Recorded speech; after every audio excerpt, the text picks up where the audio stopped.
안녕하세요. 슈타야 책방의 박재현 또 가츠키요입니다. 대표님. 오늘 좀 날씨가 쌀쌀하네요. 그죠? 예. 우리 더울 때 시작했는데. 예, 좀 춥죠. 예. 지난번 그 일본 변경론이 예상보다는 그 좀 어려웠다는 분도 있더라고요. 예. 예. 그래서 대표님은 좀 놀라셨죠? 예, 왜 어렵다는 이야기를 들었는지 모르겠어요. 예. 그래서 우리 동료가 그러지 않습니까? 독서력이 일본이 높아서 그런가? 그건 아니고 일본 사람한테서 듣는 거하고 예, 다른 나라 분들이 이렇게 듣는 거하고 다르겠죠. 아무래도 어렵게 느껴질 수밖에 없죠. 근데 사실 우리가 기획했던 의도는 어찌 저희가 일단 좀 몇 편을 찍으면서 일본에 관한 것들을 뭔가 그래도 정리할 필요가 있겠다. 그래서 일본 변경론을 선택했고요.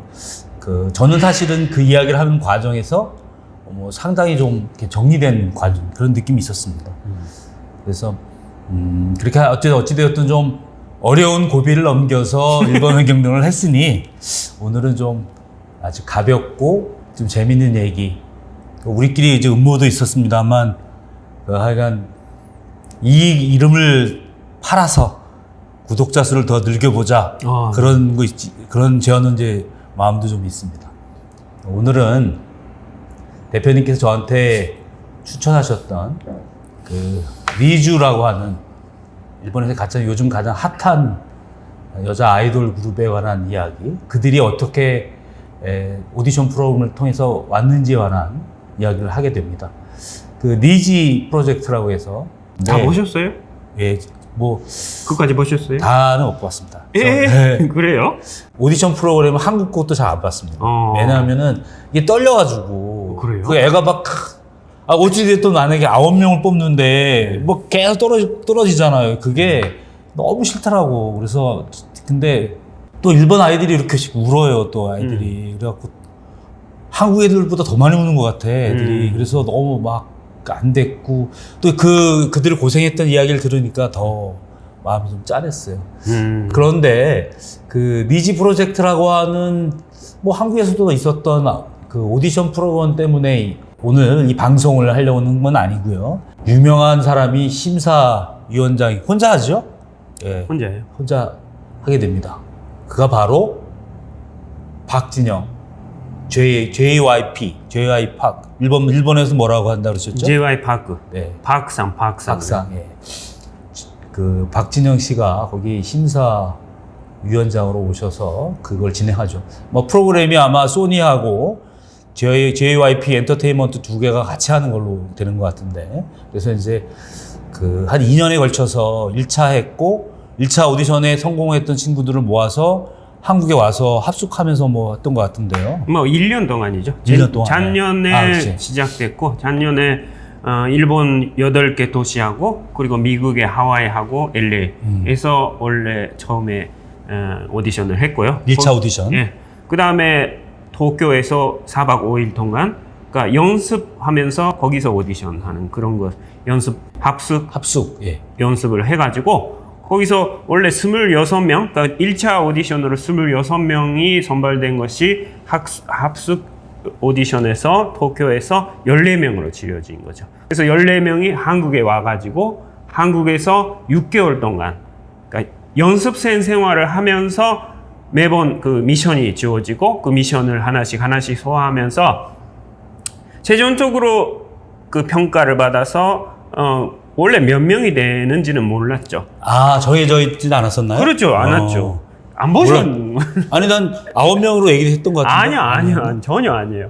그러니까 원래 14명이었는데 한 명 자기가 자퇴했어요. 네네. 자기가 좀 그렇게까지 아이돌 되고 싶은 거 아니었다 해가지고 너무나도 진지한 사람들 가운데서 자기가 있는 자리가 아니라고 해서 13명이 결국은 가게 됐죠. 근데 거기서 룰을 2번 걸치를 하면, 그러니까 매번 미션마다 순위를 매기는데, 개인 순위를 매기는데 2번 꼴찌를 하게 되면은 탈락이다, 이런 과제가 주어졌기 때문에 한 명 2번 걸찌가 돼가지고 빠지고 12명이 된 거죠. 넷플릭스 같은 거예요. 그쵸, 넷플릭스 같은 후루, 아마존의 프라임도 있고 넷플릭스도 있고 후루도 있고, 후루에서 계속 프로로 내보냈는데 그거를 매번 그 아침에 스킬이라는 그 일본 TV에 그 지상파 프로가 있는데 니혼 TV. 예, 니혼 TV 거기서 계속 반성했으니까 다시 재편집 해가지고 반성했으니까 온 국민이 같이 볼 수가 있었죠.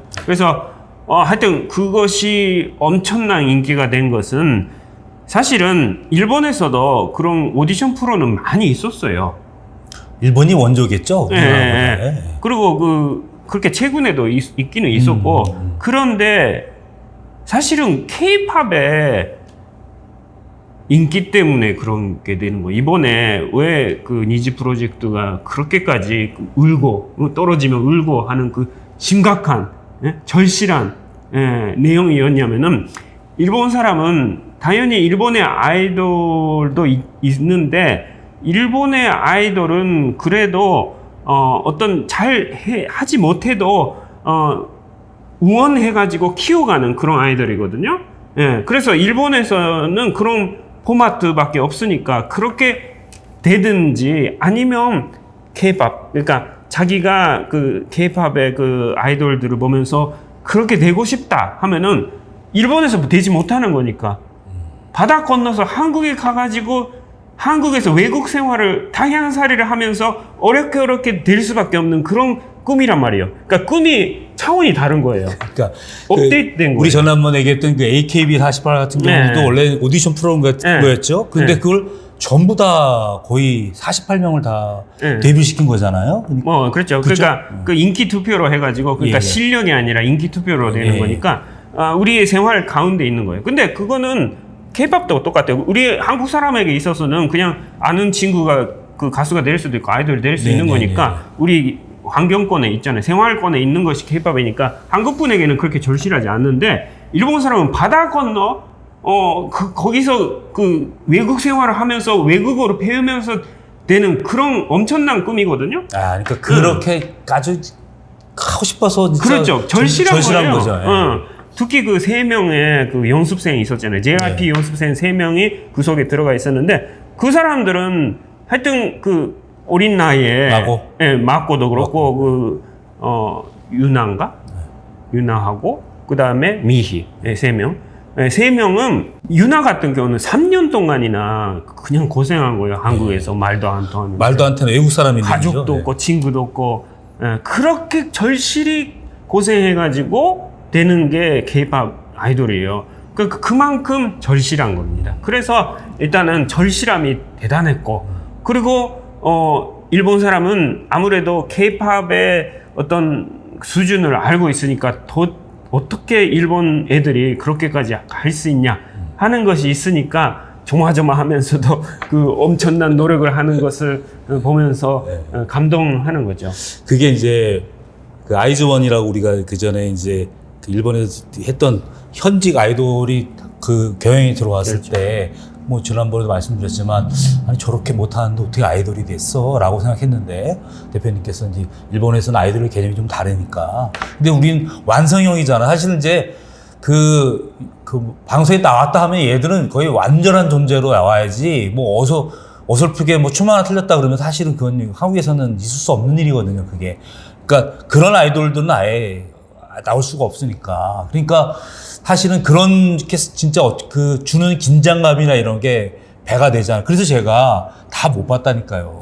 가슴이 떨려가지고. 일단 그것이 지금 일본에서 모든 사람한테 알려진 만큼의 엄청난 인기를 가진 니쥬라는 그 아이돌 그룹이 됐어요. 니쥬가 9명인데 기본적으로 모든 사람이 일본 사람이지만 한 명만 미국 국적을 가진 니나라고 한 명 있는데 나머지는 다 일본에서 태어나서 일본에서 거한 그 일본 친구들이에요. 그래서 그 사람들이 지금 그 데뷔도 안 했어요. 데뷔가 12월 2일입니다. 네, 정식 데뷔가 이렇게 되어 있더라고요. 그럼에도 불구하고 6월 달에 그 재정 멤버가 결정됐잖아요. 그 후에 일단 마지막에 그 오디션 과제곡이었던 2곡이 사실은 그 일단 프레 데뷔곡, 그러니까 데뷔곡이 아닌데 프레 데뷔곡으로 2가지가 나왔어요. 하나는 Make You Happy, 하나는 Baby I'm a Star라는. 지금 메이크 하피가 유튜브에 그 뮤직비디오 나왔던데. 그렇죠. 그 Make You Happy의 조회수가 1억 5천만이에요. 한 달 만에 뭐 5천 뷰 뭐 이런 식으로 됐으니까. 예. 그래서 그러니까 한 달 만에 뭐 1억 뷰 뭐 이런 것이 됐으니까. 그래서 1억 5천만 뷰, 1억 5천만 뷰가 돼 있어요. 그리고 무엇보다 놀라운 것이 제가 왜 이거를 우리가 하자고 한 거냐면은 지금까지 계속 이야기해왔던 한국의 문화의 가치가 드러난 것이 뭐냐면은 그 니지 프로젝트의 프로그램이 왜 인기였냐면은 그 애들이 잘하는 것도 있지만 무엇보다 박진영 씨의 말씀의 힘이거든요. 박진영은 원래 그 SBS의 K-팝 스타라는 오디션 K-팝 스타. 프로그램에서 맞아요. 독설의 왕자였죠. 네, 네, 물론 이제 그게 한 10년 가까이 됐으니까 젊었을 때이기도 한데 그 중에 그 유명한 말이 10년 가까이? 2016년까지 했잖아요. 근데 그 시작이? 시작이 예, 그러니까 11년부터죠. 예. 그 공기반 소리반이라고 하는 유명한 이야기를 그렇죠. 하지 않았습니까? 네, 근데 저는 이제 대표님께서 그걸 보라고 해서 봐고 났는데 박진영 씨가 좀 달라졌더라고요. 그러니까 뭐 같은 이야기를 하는데 약간 좀 원숙해진 것도 있긴 한 것 같고 태도가 좀 좋았어요. 우선 일본에서 하는데 그 일본어를 배워서 일본어를 했다고 하더라고요. 그렇죠. 예. 약간 분명히 저거 띄엄띄엄 일본어를 할 텐데 일본 사람들은 또 그렇게 느낄 텐데 일본 사람들이 의외로 또 굉장히 감동했다고 하더라고요. 그렇죠. 박진영 말투 그것 자체가 사실 인기가 됐고요. 모든 개그맨들이 그거를 따라 해가지고 띄엄띄엄 하는 일본말. 네. 그걸 박진영 분장 해가지고 하지메 마쇼 뭐 이런 식으로 해가지고 예, 했어요. 약간 이제 우리나라 억양이 있죠. 지금 제가 그렇죠. 듣기로는 떡을 먹는 고릴라 떡고라고 하던데 그 원래 그 한국에서 그 별명이 그거였거든요. 그래요, 그런데 그거를 일본에서 그 모찌고리 떡을 먹는 고릴라라고 이렇게 하는 애칭이 있다고 하더라고요. 물론 뭐 이런 이제 그 행동이나 이런 태도뿐만 아니라 박진영 씨가 그 심사를 하면서 그 심사에 참여했던 그 아이돌 준비생들에게 했던 주옥 같은 말들이 있더라고요. 그런데 뭐 몇 가지 말들 중에 대표적인 말씀이면 한번 소개를 한번 해봐 주시겠어요? 그러니까 기본적으로 모든 순간에 그 투표람을 강조해요. 그러니까 일단은 기본적으로 모든 사람은 특별하다. 특별함. 예. 그래서 특별함은 모든 사람한테 있고 만약에 특별하지 않았더라면 태어나지도 않았을 것이다. 해가지고 지금 오디션 자체는 그러한 자기의 원래 태어나고 갖고 있는 특별함을 나타내야 되는 것이고 당연히 누구를 따라하거나 기존의 가수들을 흉내내는 그런 것은 하지 말았으면 좋겠다 하면서 이야기를 하죠. 그 얘기를 그렇게 하더라고요. 이제 떨어지는 그 아이돌 지망생에게 네가 떨어진 것은 이 오디션 프로그램에서 원하는 것이 안 맞았기 때문이지 네가 특별하지 않아서가 아니다. 예. 너는 다른 재능이 있다. 이런 얘기를 들었는데 저도 굉장히 감동. 그러니까 특정한 기준에 맞춰서 그렇죠. 심사를 하는 것뿐이니까 그 특정한 기준에 맞지 않다고 해서 특별하지 않다는 것이 아니다. 예, 이런 식으로. 그런 얘기가 있었고 또 이제 이건 사실 박진영 씨가 주로 많이 했던 이야기인데 카메라 앞에서 하지 못하는 행동이라면 카메라 꺼진 상태도 해서는 안 된다. 네, 그러니까 그것은 사실은 트와이스가 선발됐을 때 그 16이라는 그 프로에서도 똑같이 이야기를 했었는데 듣는 사람의 태도가 전혀 달랐죠. 이렇게 16 속에서는 그냥 그런 좋은 독담이다 뭐 이런 식으로 들었는데 그때 일본 사람은 그거를 들을 때 그러니까 자기가 마지막이 가까워질 때 박진영이 다 모아놓고 이렇게 말씀하는데 그게 뭐냐면은 JYP의 기본 이념을 이야기를 하는데 이제부터 너희들은 일단은 그냥 가수가 되는 것이 아니라 좀 인격 그러니까 모든 사람한테 영향력을 줄 수 있는 인격을 갖춰야 된다. 왜냐하면 가수라는 것은 모든 사람한테 그런 존재가 돼야 되기 때문이다 하면서 JYP의 세 가지의 그 목표를 이야기한 거예요. 비전을 이야기한 거예요. 하나는 진실, 두 번째는 성실, 마지막으로 겸허. 이런 이야기를 했죠. 그러니까 진실이라는 것이 카메라 앞에서 하지 못하는 일은 카메라 뒤에서도 절대 하지 말아야 된다. 이것이 진실이고요. 성실, 이거는 자기와의 싸움이다. 예, 항상 그때 해야 되는 일을 하는 것. 그것이 성실함이고, 그런 꾸준히 자기가 해야 하는 일을 그러니까 속이지 않고 계속 함으로 말미암아 그 계속함이 꿈을 이룬다. 그런 이야기를 선실이라고 하고, 마지막에 겸허라는 것은 모든 사람이 자기한테 특별한 뭔가 그 장점이 있는 거니까 자기가 어떤 뭐 태도나 뭐 말 그런 겸허함이 아니라 겸손이 아니라 그 겸손이라는 것은 마음의 겸손이다. 그러니까 모든 사람의 그 결점을 보는 것이 아니라 모든 사람이 갖고 있는 장점을 가지고 자기가 그런 것에 감사하면서 살아가야 된다. 뭐 이런 세 가지. 예, 그 사서삼경 중에 하나는 중용에 나오는 얘기더라고요. 중용의 핵심적 가치래요. 그러니까 JYP, 그러니까 박진영 씨가 이 중용을 아주 열심히 읽었답니다. 아, 그래요? 예. 그리고 직원들에게 교육을 시키는 길로 유명한 곳이에요. 그래서 만약에 그것이 안 되는 직원이 있으면 그 친구가 설사 리더라도 정리했어요. 뭐 2PM에서 그런 경우가 있으니까. 네, 그렇죠. 2PM에 그 박재범인가 뭐 아주 그 중에 2PM이 전부라고 할 수 있는 친구를 정리할 정도로 그렇죠. 그건 아주 분명한 것 같더라고요. 그러니까 그 노래만뿐만 아니라 인격적으로도 좋은 영향을 주는 것 같고. 그래서 사실 이제 그래도 물론 좋은 말 했으니까 그렇지만 아니 저렇게 좋은 말 했다고 저 정도까지 뭐 사실 제가 들어본 바로는 뭐 아이돌뿐만 아니라 그걸 보는 시청자들 뭐 일반인들 나이 드신 분들까지 다 감동했다 이렇게 얘기하니까 저는 사실 조금 박진영에 대한 인기라는 것은 사람을 키우는 사람의 어떤 스승의 모습을 정확히 보여준 거예요. 그래서 일본에서는 기본적으로 그러한 스승 같은 그런 존재를 그렇게 쉽게 잡지 못하기 때문에 기본적으로 그렇게 아이를 키울 때 사람을 어떻게 보고 어떤 칭찬을 해야 되고 어떻게 지적을 해줘야 되고 혼내줘야 된다든가 그런 모든 것이 종합적으로 이게 지도자의 모습이 된 거죠. 그래서 지금 중소기업이라든가 그 기업가들이 그것이 아주 본이 된다고 해가지고 그 유튜브 같은 데 보면은 그런 기업인들이 박진영의 그러니까 JY 파크의 말씀 이런 것을 가지고 네. 어떻게 배워야 되는가. 그러니까 그 기업인들을 그거로 배워야 된다. 사람에 대한 태도니까 당연히 그 경영하는 거지. 네. 뭐 오늘 사실 이 프로그램이 뭐 JYP가 듣고 기분 좋으라고 하는 이야기는 방송은 아니니까 절대 아니죠. 그러긴 하지만 이렇다는 거예요. 자, 그러면 도대체 왜 JYP가 했던 이야기들이 일본에서는 왜 못 나왔을까요? 일본은 어떤 문화적인 특성 때문에 그렇게 못 나왔을까요? 사실은 오디션 프로그램에서 그러면 심사위원들이 그런 말 안 하나요? 뭐라고 얘기해요? 그러니까 기본적으로 지금까지 일본의 오디션 프로그램에서 그런 식으로 잘 지도해 준다든가 그런 것이 문제가 아니라 인기 투표를 해가지고 누가 이기나 그거밖에 없잖아요. 그러니까 누가 그들에게 이렇게 길을 가르쳐 준 게 아니라 투표해가지고 인기 뭐 그렇죠. 그럴 수도 그리고 있겠고. 예. 기본적으로 그런 가수에게 인격을 요구한다는 것은 아주 상상도 못했던 이야기예요. 그래요? 이 기본이 그렇잖아요.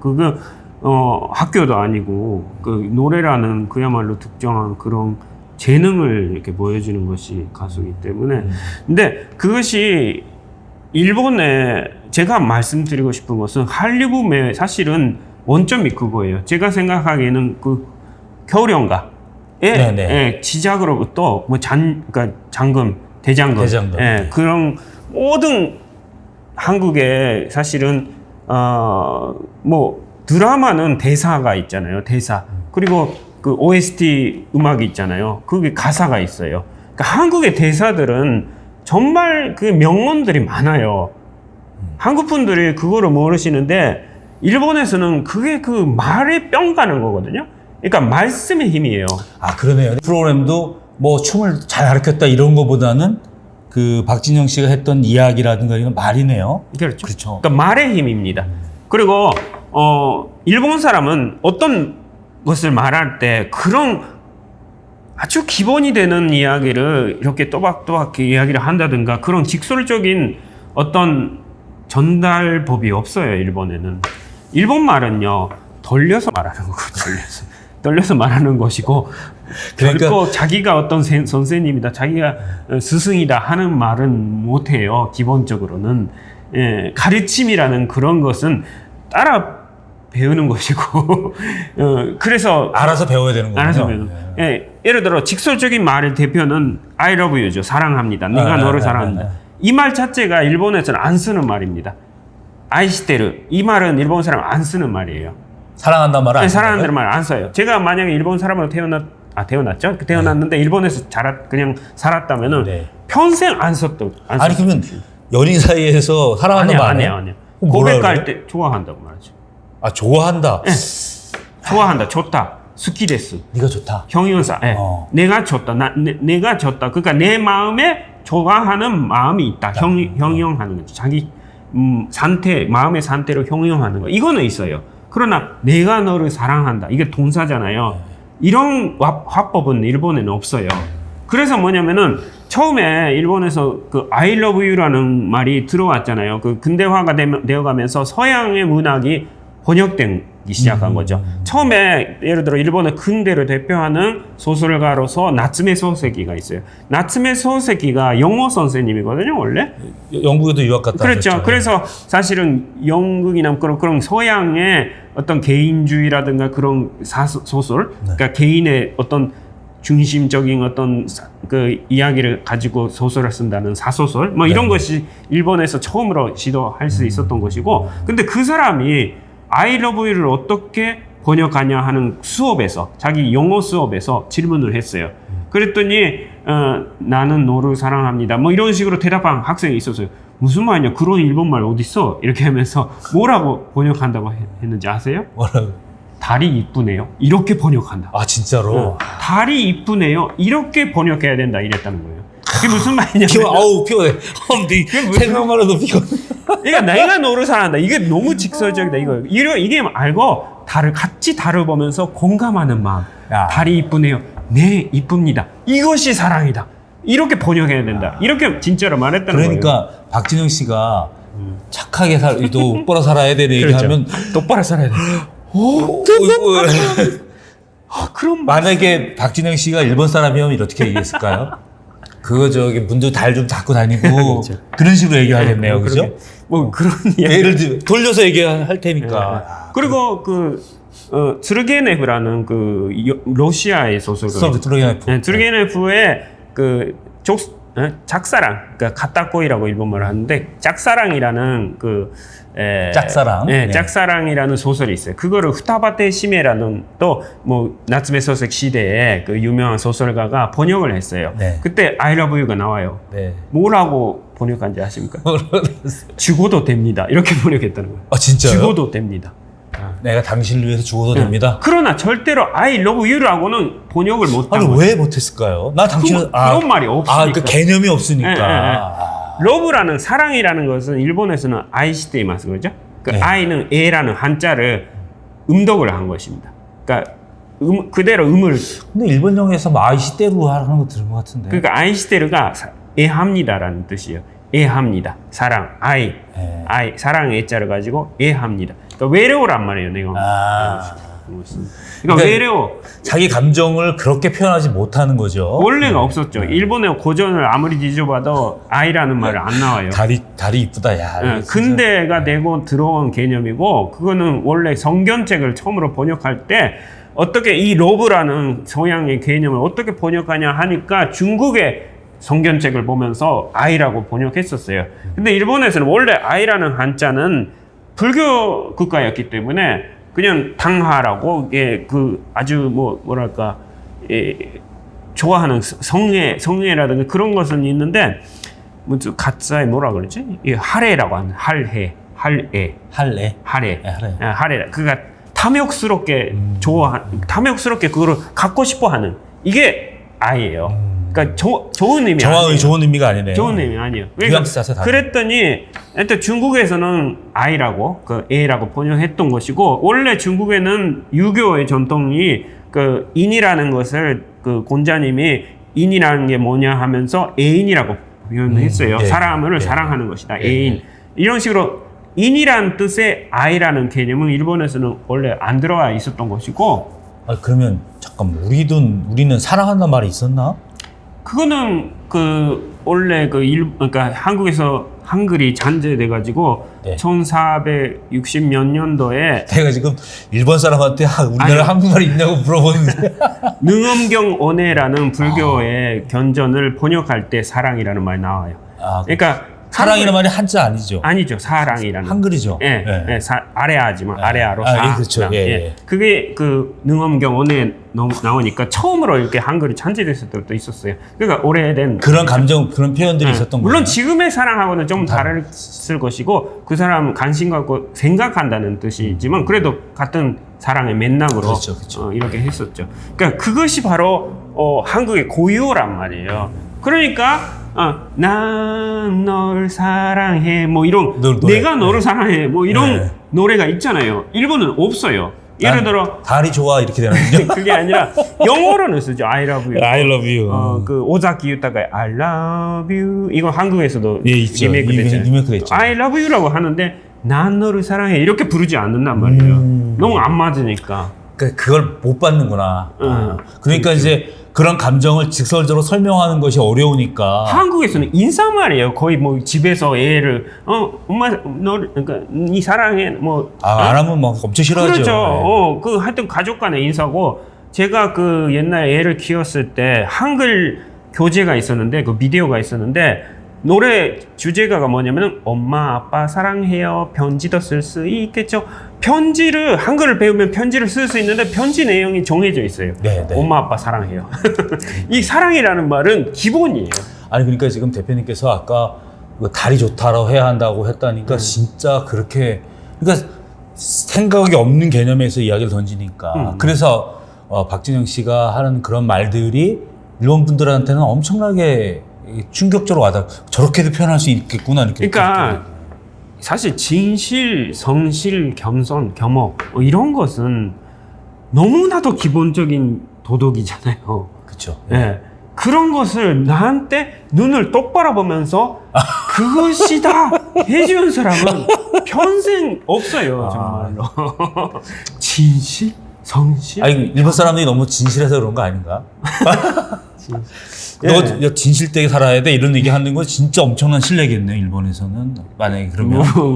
네. 근데 아니 그거지 진실되게 살아야 되는 거야. 진심으로 얘기하는 거죠. 이게 중요한 거다는 거죠. 그렇죠. 근데 이제 그것이 중요하다는 걸 제대로 전달받지 못했던 사람들 입장에서는 사실 그렇겠네요. 정말 그것이 한 사람 한 사람 보고 정말 이 사람이 어떻게 크면 그렇죠.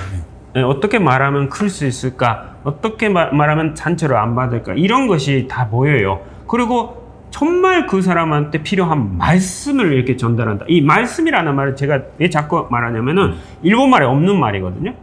말씀도 없으니까. 일본 말에는 말이라는 말은 당연히 있죠. 고토바라고. 말씀이라는 말은 없어요. 아 진짜 근데 나 이게 또 물어도 되나? 말씀과 말이 뭐가 차이가 있습니까? 말씀이라는 게 생명이 있는 말이죠. 그것을 받으면서 내 안에서 어떤 생명력을 가지고 내 안에서 변화할 수가 있고 내가 살아갈 수 있는. 사실은 제가요 집사람을 사랑하니까 물론 연애를 하면 그렇게 다들 철학자가 된다고 하는데 하여튼 그런 것이 여자를 사랑할 때 진짜로 필요한 거잖아요. 여성분들은 말 먹고 살아요. 그렇죠. 네. 말을 안 함으로 말미암아 결국은 손해보는 건 남자들이에요. 말을 안 하면 안 돼요. 한다든 뭐든 하여튼 예쁘다든지 뭐든지 말해야 돼요. 그 말을 이런 말을 들었다고 하면서 기뻐하는 거예요. 근데 일본 여자들도 똑같대요.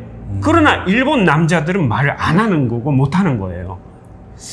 그게 나이가 먹으면 다 하게 되던데 일본 사람들은 정신을 못 차리네. 못해요. 네. 그래가지고 물론 요즘 일본 애들은 모르지만 만약에 하고 있다면은 그게 한류의 영향입니다. 아니 근데 아까 지금 이제 말씀이란 말이 나 사실 좀 굉장히 좀 이렇게 놀라운 개념 들은 것 같아요.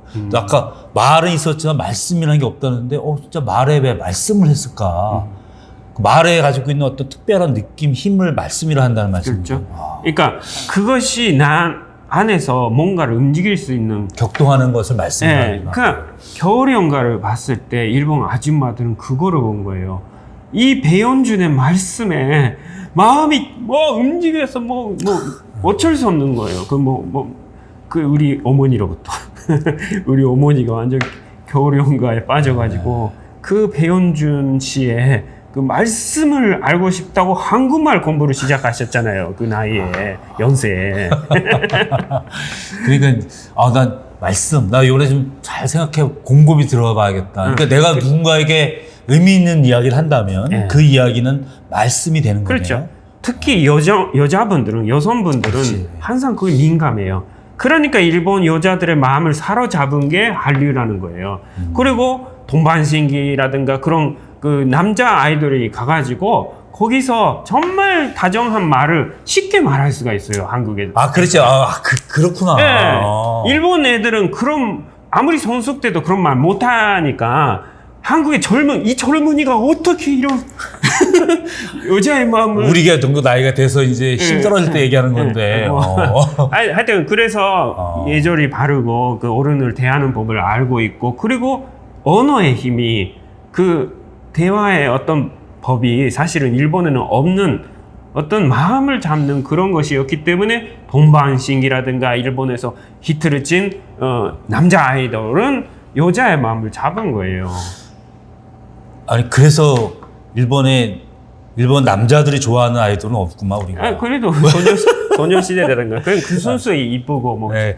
그래서 이제 그러면은 지금 보니까 정말 그 한국이 왜 그 일본에 한류가 있었는지 대표님 이야기는 또 제가 들은 이야기 중에서 또 색다른 해석이네요. 그러니까 이번에 니즈를 중심으로 한 어떤 그 니즈 프로젝트 히트라는 것은 한국의 문화, 한류 문화의 진수를 보여주는 것입니다. 뭐가 한류의 중심이냐. 그러니까 사실은 한국에서 지금 영화도 그렇죠. 영화 그 아카데미상 수상했잖아요. 작품상을 외국 영화가. 그리고 그 빌보드 차트에 BTS하고 그 블랙핑크까지 여자 애들하고도 그런 거. 그리고 그 사실은 K 문학이라고 그 지금 일본에서 막 하고 있는 게 그 82년생 그 김지영인데 네. 그 김지영뿐만 아니라 그 한국의 문학들이 일본에서 엄청난 인기예요. 제가 약간 국뽕을 하면 그 넷플릭스가 유행하면서 일본에서